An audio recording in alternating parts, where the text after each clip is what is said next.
महायुतीच्या काळात राज्यात गुन्हेगारी वाढली. शरद पवार यांचा उदगीरातून महायुतीवर हल्लाबोल.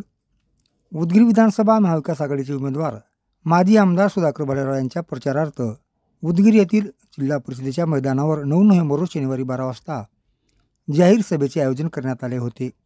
या जाहीर सभेला राष्ट्रवादी काँग्रेसचे अध्यक्ष शरद पवार यांची उपस्थिती होती. या जाहीर सभेत शरद पवार यांनी महायुती सरकारवर सडकून टीका केली. महायुती सरकारच्या काळात महिला सुरक्षित नाहीत, लहान लहान मुली सुरक्षित नाहीत, गुन्हेगारीत वाढ झाली असून शेतकऱ्यांना कर्जमाफी नाही, शेतकऱ्यांना विमा मिळाला नाही.